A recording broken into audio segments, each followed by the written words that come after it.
এ নওজওয়ানেরা, যুবকেরা, ছেলেরা, বাচ্চারা, হযরতে মুসা আলাইহিস সালামের একটি ওয়াকিয়া মনে পড়ে যায়। তাফসীরের কিতাবে এসেছে ফিরাউনের রাজদরবারে কাজ করতে আল্লাহর ওই বান্দি দেখতে পাওয়া যায়। ফিরাউনের রাজদরবারে কাজ করতে করতে হাত থেকে চিরুনিটা পড়ে গিয়েছে। ফিরাউনের কন্যার মাথার চুলগুলো আর আঁচড়ে দেওয়ার সময় হাত থেকে চিরুনিটা পড়ে গেল। সঙ্গে সঙ্গে আওয়াজ উঠলো আল্লাহু আকবার। এই আল্লাহু আকবার শব্দটা শুনে ফিরাউনের কন্যা বলেছিল, আমার আব্বা ছাড়া কি তোর অন্য কোন খোদা আছে? তাফসীরের কিতাবে এসেছে তখন ওই আল্লাহর বান্দি বলছে, কে তোমার আব্বা? আল্লাহ। তোমার আব্বা তো মানুষ, তোমার আব্বাকে কেন খোদা মানতে যাব? আমার খোদা হলো ওয়াহদাহু লা শারীকা লা, তার পাশে কাউকে শরীক করা যায় না। তিনি হলেন আমাদের চোখের আড়াল। একবার জোরে বলুন, একবার জোরে বলেন। সঙ্গে সঙ্গে মেয়ে ছুটে গিয়ে বাপের কাছে সংবাদ নিয়ে গেছে, আব্বা সর্বনাশ, এ তো দুধ কলা দিয়ে কাল সাপ পোষা হচ্ছে। কি হয়েছে? এ বলছে কিনা আপনাকে খোদা বলে মানে না, তার আল্লাহ নাকি তার পাশে কাউকে শরীক করা যায় না, তিনি হলেন এক একক, সেই আল্লাহর সে বান্দি, আপনার নয়। ফেরাউন খুশি হবে না নারাজ হবে? আগুন হয়ে গেছে। বলিস কি রে মা? হ্যাঁ, লিয়ায় ধরে লিয়ায়। সমস্ত মিশরের মানুষগুলোকে দাওয়াত দিয়ে দিয়েছে, এই কালকে দুপুর বেলা হবে, কালকে দুপুর বেলায় ফয়সালা হবে, তোমাদের ইনভাইট করলাম, বিচার হবে। আমাকে খোদা না মানার শাস্তিটা কি তোমরা নিজ চোখে দেখে নাও। এ নওজওয়ানেরা, যুবকেরা, ছেলেরা, বাচ্চারা, পর্দানিশিনা মা বোনেরা, আল্লাহর নবী হযরতে মুসা আলাইহিস সালামের ওই উম্মতিকে ধরিয়ে আনা হলো। আল্লাহর বান্দি দরবারে হাজির হয়েছে। কিতাবের ভিতরে এসেছে 4টে কলেজার টুকরা সন্তান, 6 মাসের একটা বাচ্চা সন্তান বুকে নিয়ে এসেছে। সঙ্গে সঙ্গে তারা হাত বেঁধে ফেলেছে, বাচ্চাটাকে বুকের সঙ্গে বেঁধে দিয়েছে। এই আল্লাহর বান্দি বল, আমি ফেরাউন কি তোর মাবুদ নয়? আমি কি তোর খোদা নয়? ওই সময় আল্লাহর বান্দি বলেছিলেন, শোনেন, আপনি খোদা কেন হবেন? আপনি বলুন কতদিন আপনি জিন্দা থাকবেন?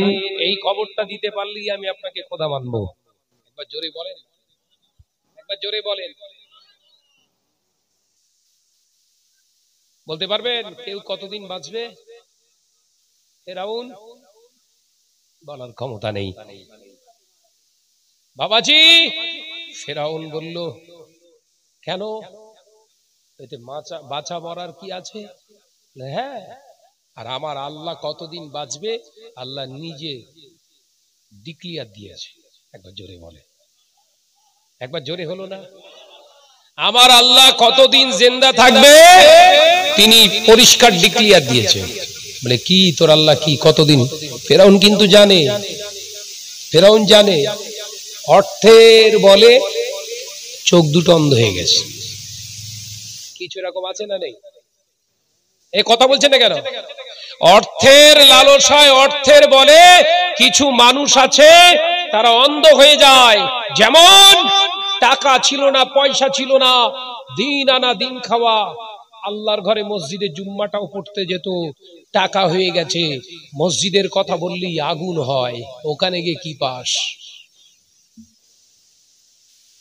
এরকম ছোট ফেরাউন বেরিয়েছে না বেরোয়নি? এরা সব ফেরাউনে সানি। টাকা পয়সা ধন সম্পদ ছিল না, তখন রমজানের রোজাটা রাখতো। টাকা পয়সার মালিক হয়ে গেছে, হ্যাঁ ভাই রমজান মাসে রোজা রাখবি নি কেন? বাড়ি কি টাকার অভাব পড়ে গেছে নাকি? হচ্ছে ছোট ফেরাউন।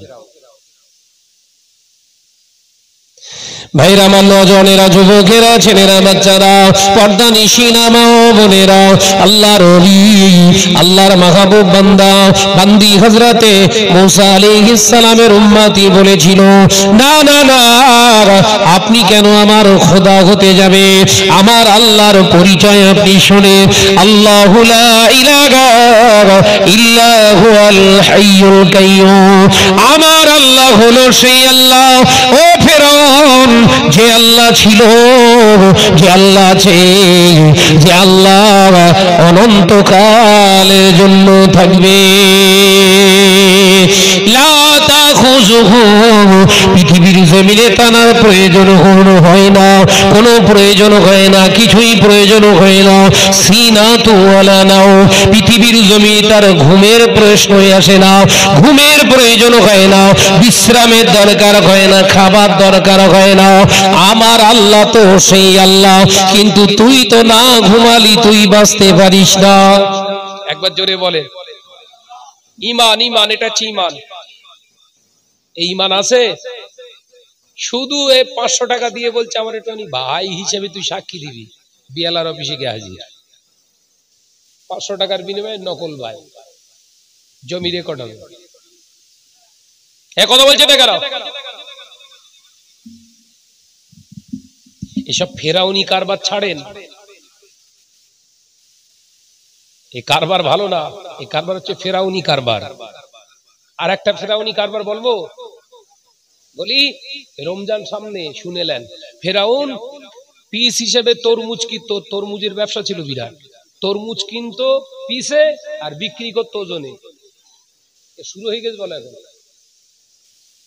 কথা বুঝতে পারছেন না, কারণ এগুলো আমি জানতাম না। আমি তরমুজ এলাকায় জলসা করতে যাই, তো বলে ভাই আমাদের এখানে সব পিস হিসেবে বিক্রি হয়, আমরা তো কিনে খাই ওজনে।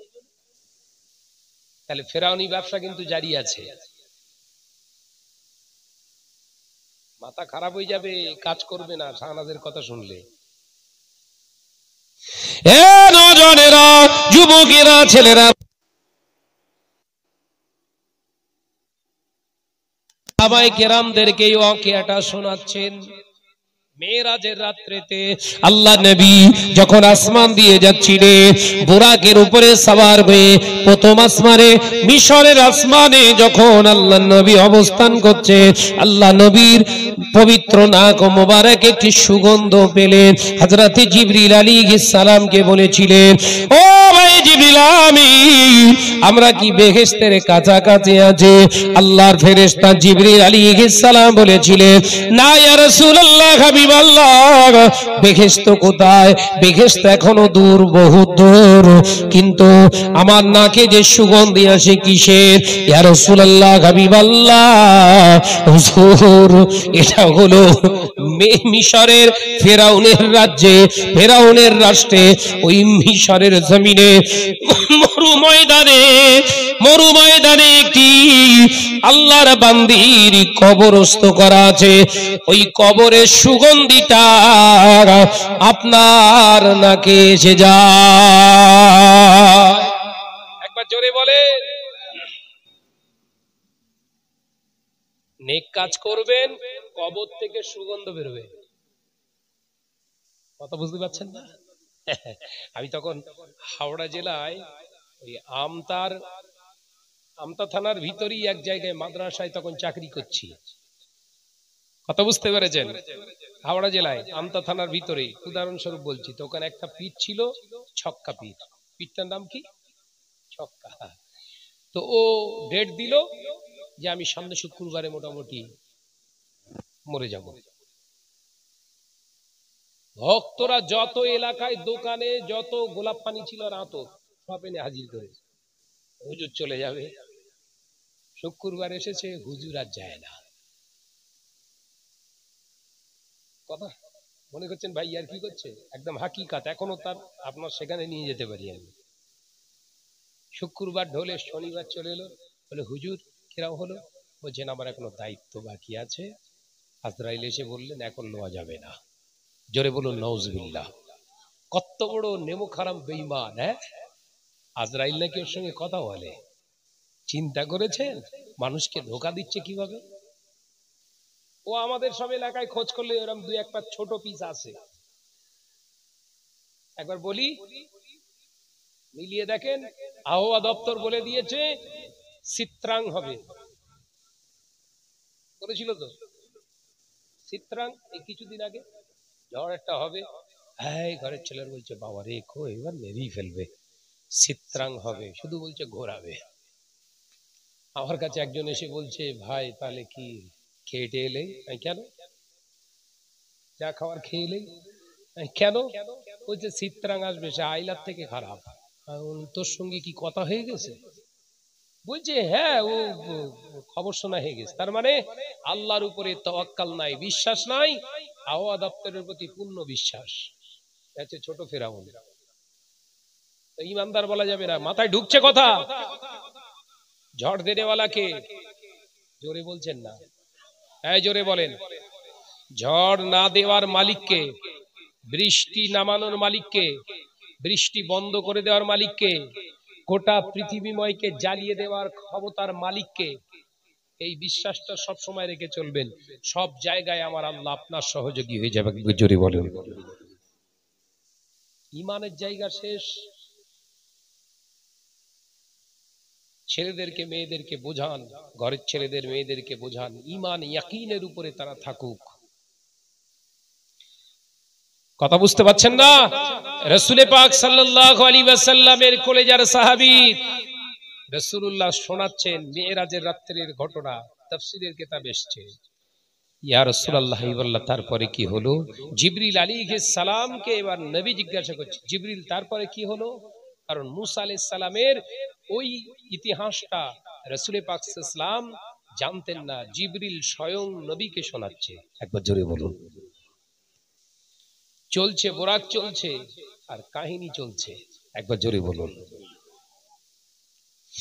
এ নওজওয়ানেরা, যুবকেরা, ছেলেরা, বাচ্চারা, পর্দানিশীরা, মা বোনেরা, জিবরিল আলাইহিস সালাম বললেন ইয়া রাসূলুল্লাহ, হাবিবাল্লাহ, ওই মহিলা আল্লাহর বান্দিকে মুসা আলাইহিস সালামের ওই উম্মতিকে জোর করে বললেন আমাকে খোদা বলে যদি না মানো, ওই যে দাঁড়িয়ে থাকা তিনটে বেটা আছে তোমার, ওই যে গরম তেল গরম করা হয়েছে, ওই ঠকবক করে ফুটছে, ওতে তোমার ওই তিনটি বেটাকেই ফেলে দে। আল্লাহর বান্দি বললেন সন্তানকে মেরে দেওয়ার ভয়ে ঈমান কাড়া যাবে না। সন্তানের প্রতি মায়া নেই। ওই জন্য নবী বললেন ভালো যদি বাঁচতে হয় পৃথিবীর সবার থেকে বেশি আমি রাসূলুল্লাহকে ভালোবাসো। একবার জোরে বলুন। আল্লাহ নবী পাক জবানে বর্ণনা করতে লাগলেন ওই সময় জিবরিল আলাইহিস সালাম বলেছিলেন আল্লাহর বান্দি যখন বললেন ওই কথা, ফেরাউন ক্রোধান্বিত হয়ে অগ্নিশর্মা হয়ে বড় বেটাটাকে ধরে আর ওই গরম ঠকবক করে ফুটছে তেলের উপরে ফেলে দিলেন। সঙ্গে সঙ্গে হাড্ডিগুলো ভেসে উঠেছে বাবা, শেষ হয়ে গেল। মায়ের চোখ দিয়ে টস টস করে পানির রোষা গড়িয়ে যায়। আল্লাহ বান্দি আল্লাহর কাছে দোয়া চায়, আল্লাহ সন্তান চলে গেছে, আমার দুঃখ নাই, আমার কষ্ট নাই, তবে তোমার কাছে একটা দোয়া চাই, আল্লাহ তুমি আমাকে সবর করার তৌফিক দাও। একবার জোরে বলেন। ঈমানদারের সবথেকে বড় জায়গা হলো সবরে ইনকিসারি করা। একবার জোরে বলুন। আছে আছে আছে। বউ একটা কিছু বলেছে, হ্যাঁ তুই বলেছিস, এক্ষুনি শেষ করে বলল। কথা বলছেন না কেন? সবর আছে। মায়ের বিরুদ্ধে বউ একটা যুক্তি দিয়ে দিয়েছে, মাকে এক্ষুনি আলাদা করতে হবে, হ্যাঁ লাভ মেরে উঠে একদম কোনো কথা হবে না, মা খেতে দিতে পারবো না। সব ফেরাউনের সদস্য। আজকে একজন ফোন করে আমাকে বলছে ভাইজান আমি কি করব খুঁজে পাচ্ছি না। কেন? কাজ কর। বলছি কাজ তো করছি, রাজস্থানে আছি। ভাইজান আমার মায়ের সঙ্গে ঝামেলা হয়েছিল, আমি আমার মায়ের সঙ্গে কথা বলিনি। আমি কচি কাজ ফেলে আগে মায়ের পা ধর, মায়ের পা ধর। বলে আমার মা শরিয়াত মানে না, কি পায় ধরবো? শরিয়াত নয়, তোর মা যদি বেধর্মীও হয়, তোর মা যদি বেধর্মী একজন মহিলা হয়, ইসলাম ধর্মের নয়, তবুও তোর মা। একবার জোরে বলুন। আজকে সমাজ লক্ষ্য করে দেখেন কাদের জয় করে চলছি। এই নজনেরা, যুবকেরা, ছেলেরা, বাচ্চারা, পর্দানিশিনা মা ও বোনেরা, আল্লাহ নবী কলেজার সাহাবীদেরকে নবী শোনালেন। আবার ফিরআউন চিৎকার করে বললেন, হে বান্দি, আমাকে খোদা বলে যদি তুই মানিস, তুই যা চাইবি আমি তাই দেব। তোকে সুন্দর রাজপ্রাসাদের একটা ঘর উপহার দেব। তুই আমাকে শুধু খোদা বলে মেনে নে, এক আল্লাহকে আল্লাহ বলে ডাকিস না।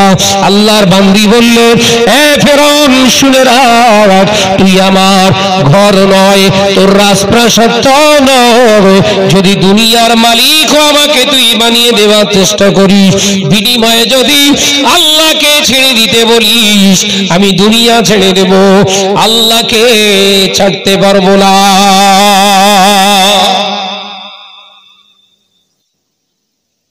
হ্যাঁ, ওই তো মুসা আলাইহিস সালামের উম্মতি, মুসা আলাইহিস সালামের উম্মতি বাবাজি রাসূল পাক সাল্লাল্লাহু আলাইহি ওয়াসাল্লামের পবিত্র জবান দিয়ে সাহাবায়ে কেরামরা শুনছে, আর জিবরিল আলাইহিস সালামের জবান দিয়ে নবী শুনছে। একবার জোরে বলুন না। দেখেছেন ভাইরা আমার, নজনেরা, যুবকেরা, ছেলেরা, বাচ্চারা, পর্দানিশিনা মা ও বোনেরা, আল্লাহ নবী মুসা আলাইহিস সালামের উম্মতিকে সঙ্গে সঙ্গে আটক করে রেখে দিয়ে তার চোখের সামনে আরো দুটি বাচ্চাকে ছুঁড়ে ফেলে দেয়া হলো। ঠকবকে পারি আর ঠকবকে তেলের উপরে ভাজা হয়ে গিয়েছে আর শেষ হয়ে গেল। দেখতে পাওয়া যায় আল্লাহ নবী মুসা আলাইহিস সালামের উম্মতি চোখ দুটো বন্ধ করে যখন চোখ দিয়ে দেখবে না চিন্তা ভাবনা করলো, নবী মুসা আলাইহিস সালামের উম্মতির চোখ দুটোকে ফাঁক করে জোর করে করে দেখানো হচ্ছে। দেখ, চোখ বন্ধ করছিস কেন? কি অত্যাচার বুঝতে পেরেছেন? সন্তানকে তেলের উপর ভাজা হচ্ছে, মা দেখতে পারবে না, চোখ বন্ধ করে নিয়েছে, তো দুজনে এসে চোখ টেনে ধরেছে। দেখ, আল্লাহর উপরে ঈমান এনে ধরে রাখাটা তো সহজ, পাকাও পেয়েছ। অনেক হচ্ছে নামাজ পড়ছি রে, একদম দাড়ি রেখেছি, জুব্বা পরেছি, আমার মতো আর ইমানদার হবে কে? ও হুনু বাচ্চা হয়ে বসিনি তো তুই।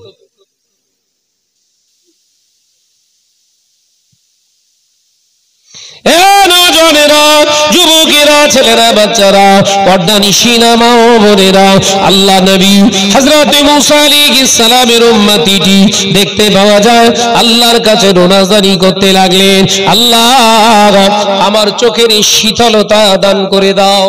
একবার জোরে বলুন না, একবার জোরে বলেন না, একবার আওয়াজ দেন না। আল্লাহ আমার চোখকে শীতলতা দান করো। এখানেও সবর। একবার জোরে বলুন। যুবকেরা, ছেলেরা, বাচ্চারা, আল্লাহ নবী মুসা আলাইহিস সালামের উম্মতি এবারে সেই সন্নিং দেয়া হচ্ছে, বল ঈমান আমার প্রতি আনবি কিনা?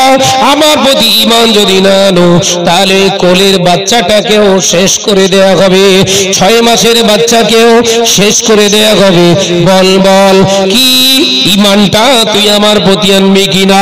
আল্লাহর বান্দি বললেন, 3টি বাচ্চা যখন চলে গেছে, এই বাচ্চাটা তুমি তাদেরকে শেষ করে দেবে না, তাদের মতো কোনো গ্যারান্টি না, তাই মৃত্যুকের প্রতি ঈমান আমি আনতে চাই না। একবার জোরে বলুন। 3টে বাচ্চা তো চলে গেছে, ঈমান এনে আর কি করব? তোমার প্রতি ঈমান এনে আমার কোনো লাভ নেই, তুমি হলে মৃত্যু কাযাব, তোমার প্রতি ঈমান আনার কোনো প্রশ্নই আসে না। সঙ্গে সঙ্গে বাচ্চাকে ধরতে যাবে, আর সঙ্গে সঙ্গে ওই ছোট্ট বাচ্চা, 6 মাসের বাচ্চা কথা বলতে পারে, কথা বলতে পারে, জবানটা খুলে গেল। একবার জোরে বলুন, একবার জোরে বলেন। জবানটা দিয়ে বলেছিল, ও আম্মা জান, আপনি যে জায়গায় দাঁড়িয়ে রয়েছেন 1 ইঞ্চি পরিমাণে জায়গা ছাড়বেন না। একবার জোরে বলেন, একবার জোরে বলেন। আম্মা আপনি যে জায়গায় আছে ওই জায়গা থেকে কোনো পরিবর্তন করবেন না। এই মিথ্যুক কাজদাগ কাফেরের কথা আপনি শুনবেন না। আল্লাহর প্রতি ঈমান রাখুন। মা তবে আপনাকে একটি দাওয়াত আমি দিয়ে যাই, আমি এখনই আল্লাহর জান্নাতের পাখি হয়ে যাব। ও মা জননী মা, আপনিও হয়ে যাবেন জান্নাতের মেহমান। অর্থাৎ চিন্তা করবেন না, আল্লাহর প্রতি যে প্রগাঢ় বিশ্বাস রয়েছে আপনার, ওই বিশ্বাসের জায়গা যেন ওদের হোমকানি চমকানিতে যেন পরিবর্তন করো না। আল্লাহর বান্দি যখন এই কথা শুনলেন ছোট বাচ্চার মুখ দিয়ে, যত মানুষ বনি ইসরাইলের মানুষ ছিল ওই দরবারে, ওই ছোট্ট বাচ্চার কথাটা শুনে তারা মনে মনে আল্লাহর প্রতি ঈমান এনেছিলেন। বলবেন না সুবহানাল্লাহ। এটা হচ্ছে শরিয়াত, এনেছো মাশাআল্লাহ। এটা চাই না যে খাবো, তাহলে একটু আওয়াজ দিয়ে দরুদ শরীফ আল্লাহুম্মা।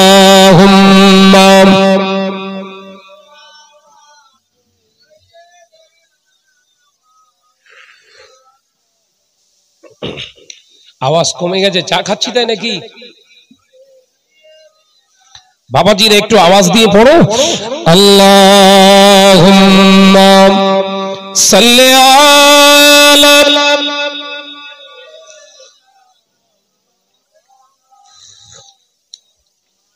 ওয়া আলা আলি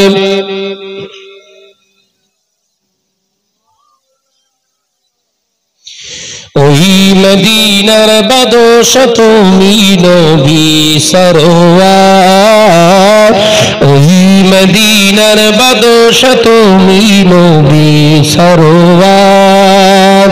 শান্তি মোরা পেলাম আদি ধুলি ধরার পর। জোরে বলেন না সুবহানাল্লাহ, জোরে হবে না? ওই মদিনার বাদশা তুমি নবী সরওয়ার। আল্লাহুম্মা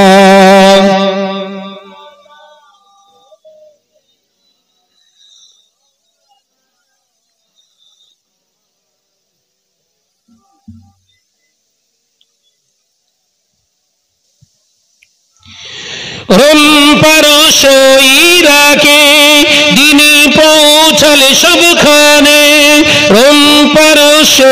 ইরাকে দিনে পৌঁছালে সবখানে, তোমার নূরের ওসিলায় দুনিয়া যে আলো হয়। জোরে হবে না? একবার জোরে হবে না?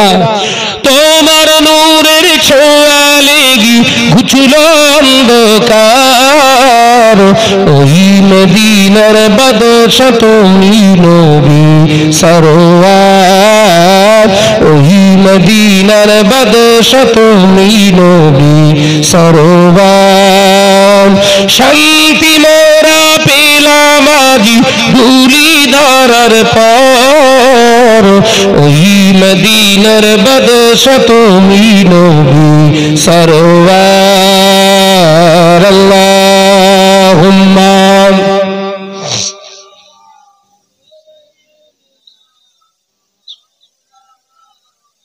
আওয়াজ দিয়ে পড়ো।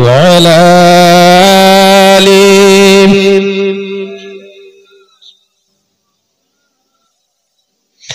তোমার সাথে সাহাবা বিজয় করলো পাক্কাবা, তোমার সাথে সাহাবা বিজয় করলো পাক্কাবা, তোমার নূরের ওসিলায় মুমিন প্রাণে শান্তি পায়, তোমার নূরের ওসিলাতে ঘুচলো অন্ধকার, ওই মদিনার বাদশা তুমি নবী সরওয়ার। একবার জোরে হবে না? নারায়ে তাকবীর। ওই মদিনার বাদশা তুমি নবী সরওয়ার। শান্তি মোরা পেলাম আজি ধুলি ধরার পর, ওই মদিনার বাদশা তুমি নবী সরওয়ার। আল্লাহুম্মা সাল্লি আলা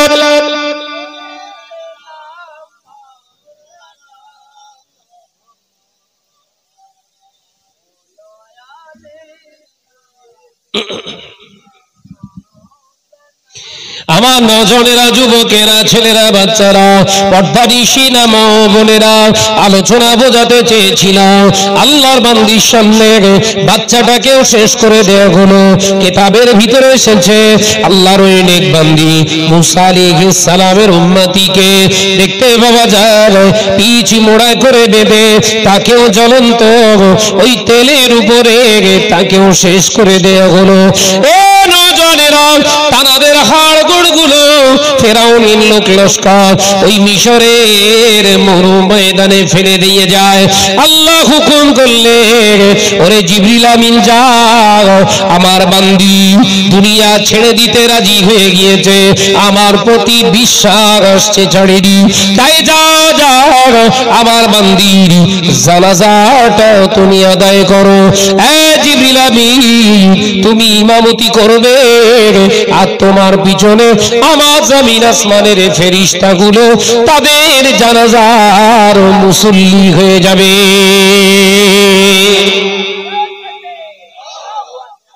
চিন্তা করছে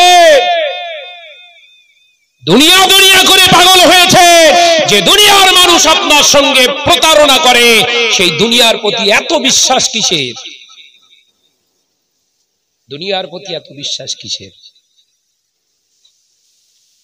হাদিস পাকে এসেছে, রাসূল বললেন যে তোমার অন্তরঙ্গ সবথেকে পেয়ারা মানুষ সেটা হলো তোমার বিবি। কিয়ামতের দিন যদি তোমার বিরুদ্ধে কেউ অভিযোগ দায়ের করে, এট ফার্স্ট তোমার বিরুদ্ধে দাঁড়াবে তোমার বিবি। সাবধান।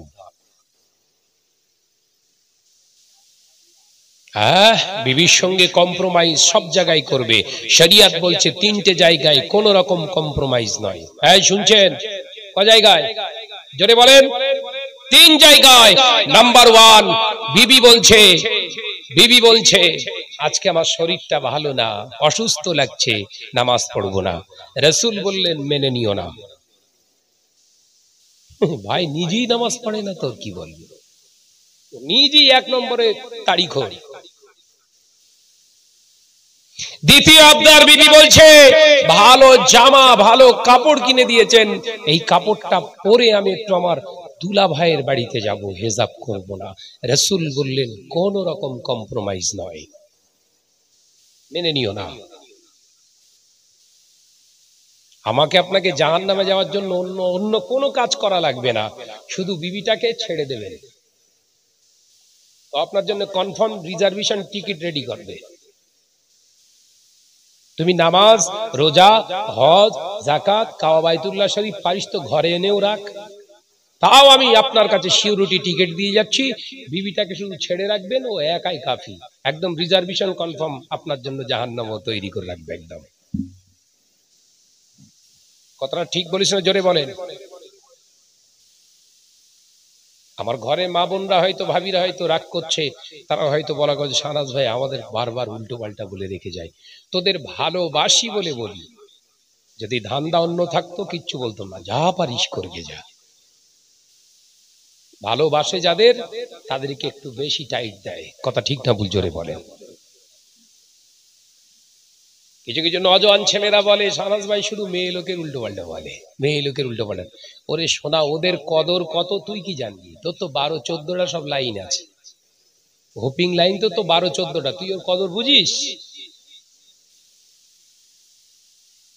কথাটা ঠিক বলিস না ভুল বলিস? জোরে বলেন। আলোচনা বুঝুন। রাসূল পাক সাল্লাল্লাহু আলাইহি সাল্লাম বললেন, জিবরিল আলাইহিস সালাম আমাকে শোনাচ্ছেন, ইয়া রাসূলুল্লাহ আমার নেতৃত্বে ইমামতিতে আল্লাহর 70,000 ফেরেশতা নিয়ে আমি এদের জানাজা পড়েছিলাম। একবার জোরে বলুন। আল্লাহ এলান করলেন, হে জিবরিল আমিন কিয়ামত পর্যন্ত আমার এই বান্দির কবর থেকে সুবাস লাগিয়ে দাও, আমার হাবিব যেন তাদের কবরের সুগন্ধ পেয়ে উম্মতদেরকে এই দাওয়াতটাও দিয়ে দেয়। একবার জোরে বলুন।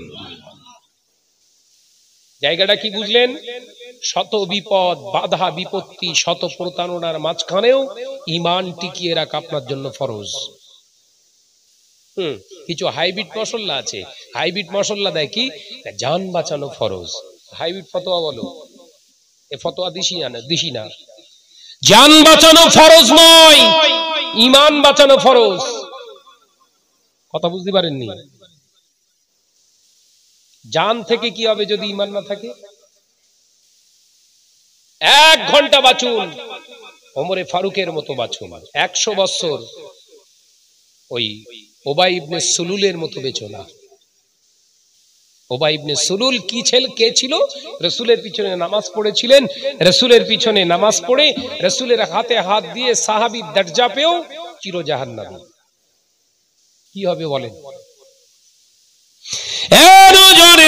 আল্লাহ নবী বোঝাচ্ছে, বাবা সাহাবীরা, হিন্দুস্তানের জমিনে এই মুসলমানদের প্রথম ভাগ হয়ে যাবে। এরা শিরক করবে কথার দ্বারা, কাজের দ্বারা এরা শিরকে লিপ্ত হয়ে যাবে। গায়ের মুশরিকানদের চরিত্রটা ধরে ফেলবে। ইয়া রাসূলুল্লাহ, হাবিবাল্লাহ, হুজুর কেমন? আল্লাহ নবী বোঝাতে লাগলেন, বাবা সাহাবীরা, এই মুসলমানগুলো ওরা জানবে না যে ওদের ভিতরে ঈমান আছে না নাই, কখন ওদের ঈমানটা চলে যাবে ওরা জানবে না। ওরা এমন এমন কথা বলবে যে কথার দ্বারা ঈমান চলে যাচ্ছে ওরা জানবে না। একটি উদাহরণ দিই, কিছু কিছু আমার ঘরের মা, কিছু কিছু আমার ভাইরা রয়েছে, তারা বলে এই ওষুধটাকে না খেলে আমি বাঁচবো না। এই কথা বলছেন না কেন? বলে এই ওষুধই তো আমার বাঁচিয়ে রেখেছে। এচ্ছে শুকনো বেঈমান। কি বেঈমান বলেছি? এচ্ছে শুকনো বেঈমান। এলেম বক্স হুজুর বলতো, শুকনো বেঈমান, কাঠ বেঈমান, চিট বেঈমান। এচ্ছে শুকনো বেঈমান। ওষুধের বাবার ক্ষমতা নেই আপনাকে বাঁচিয়ে রাখা, যদি আল্লাহর রহমত নাযিল না হয়। কথা ঠিক না বুঝে বলেন? আমি কালকে ভাঙড়ে জলসায় ছিলাম, ওখানে যেতে আমার একটা হাজী সাহেব বন্ধু আমাকে বলল, ভাই আপনার ভাবির অবস্থা খুবই খারাপ। বুঝতে পেরেছেন? ভাবির অবস্থা খুবই খারাপ, আপনি দোয়া করেন। সে উঠে বসতে পারে না। আমি ধৈর্য ধরুন, এটা আপনার জন্য পরীক্ষা, ইমতিহান। শরীর অসুস্থ হওয়া মানে আল্লাহ পাক আপনাকে পরীক্ষা করছে, আমার উপরে কতটা স্ট্রংলি বিশ্বাসের উপরে থাকে। একবার জোরে বলুন না সুবহানাল্লাহ। আজকে সংবাদ, আজকে ফোন করে জানলাম, বলছে না ভাইজান আজকে উঠে বসেছে। আল্লাহর প্রতি বিশ্বাস রাখো, আর ট্রিটমেন্ট দুনিয়ার জমিনে যতটুকু করার করো। বিশ্বাস থাকবে কার? ভাইরা, আমার নজনেরা, যুবকেরা, ছেলেরা, বাচ্চারা, তাহলে যে মুসলমানটা বলল এই ওষুধ আমাকে বাঁচিয়ে রেখেছে, ও আর মুসলমান নয়, কিন্তু জানতে পারলো না ও একজন মুশরিক হয়ে গিয়েছে। মুসলমান হওয়া তো দূরের কথা, মুশরিক, কথার দ্বারা মুশরিক। ও বাবা সাহাবীরা, ইসলামের ঝান্ডা তাদের হাতেও দেয়া হবে না, তাদের দ্বারা জয় আল্লাহ করবেন না। নাপাকের হাত দিয়ে আমার আল্লাহ পবিত্রতা জাহির করে না, বরঞ্চ আমার আল্লাহ পবিত্রতা জাহির করে পবিত্রতার ভিতর দিয়ে। জোরে বলুন সুবহানাল্লাহ।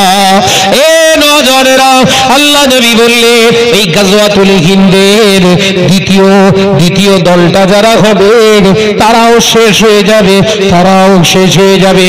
তাদের হাত দিয়ে ইসলামের ঝান্ডা উড্ডীয়মান হবে না। বাবা সাহাবীরা, তাদের পরিচয় শুনে নাও। তারা সরাসরি শিরক করবে না, কিন্তু শিরককারীদের সহযোগী হয়ে যাবে, অর্থাৎ তারাও হয়ে যাবে মুশরিক। আজকে সমাজের বুকে দেখি নিজের পার্টি, নিজের রাজনৈতিক জায়গাটাকে ধরে রাখার জন্য বাঙালি ভাইদের, হিন্দু ভাইদের পুজো মণ্ডপ গুলো উদ্বোধন করছে। কথা বলছেন না কেন? গায়ে লাগবে, কিন্তু কিছু করার নেই। সাবধান করে দেওয়ার দায়িত্ব মনে করি, সাবধান করছি। যদি মনে করেন শাহনাজ ভাই আমার বিরুদ্ধে বলছে, আমি আপনার নাম মেনশন করে বলিনি। যদি আপনার ভিতরে ওই কাজ থাকে ছেড়ে দেন। পুজো মণ্ডপে ফিতে কেটেছে, দেখেন। এ নজরেরা, যুবকেরা, ছেলেরা বাচ্চারা পর্দানিশিনা মা ও বোনেরা আল্লাহ নবী পাক জবানে জানিয়ে দিলে এই মুসলমানগুলোকে আল্লাহ মেনে নেবেন না। কিন্তু দেখতে পাওয়া যায় দ্বিতীয় দল, যে দলটা বীর বিক্রমে জিহাদ করবে, ওই গজওয়াতুল হিন্দে যাদের হাত দিয়ে আল্লাহ ইসলামের ঝান্ডাটাকে উড্ডীয়মান করবে, ওই দলটার কেমন চিত্র হবে আমি নবী জানিয়ে দিয়ে গেলাম। তাদের মাথায় টুপি থাকবে, মুখে সুন্নাতে দাড়ি থাকবে, লেবাস হবে তাদের আমি রাসূলুল্লাহর মতো। ও বাবা সাহাবীরা, তারা যেখানেই যাক না কেন নামাজ তারা ছাড়বে না। ও আমার সাহাবীরা, এই মুত্তাকিন মুমিনদের হাত দিয়ে আমার ইসলামের পতাকা ভারতবর্ষের জমিনে আবার উত্তোলন করবে।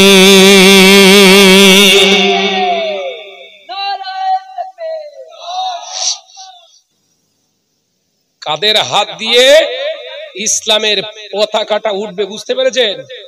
নামাজ আছে, রোজা আছে, শরিয়ত আছে, তাহলে আপনি একজন মুসলমানের হিস্সা, ইসলামের হিস্সা। যদি নামাজ না থাকে, শরিয়ত না থাকে, আপনি নামে খাওয়া দাওয়ায় গরুর গোশতে মুসলমান, অন্য কোথাও আপনি নয়।